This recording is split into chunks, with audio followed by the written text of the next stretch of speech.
Good evening, sir. Myself, I am Vashish from Noida School, Ghaziabad. So, as we move forward on our day 3 of learning about share market, our chief guest was Miss Khushi Gunjan. She recently joined IIM Indore.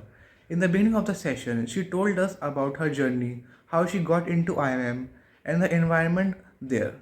She later told us about the interview process, like how the body language of an individual should be to clear that.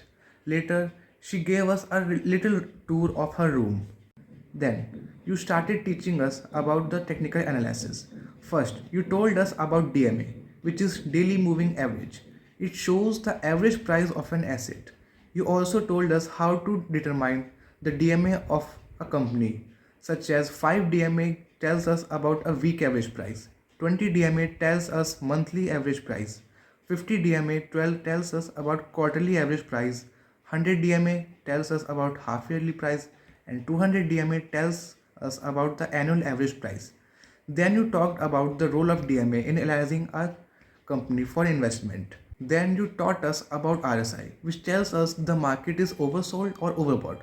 According to theory, if an RSI of a stock is below 30 or less than 30, it is considered as oversold.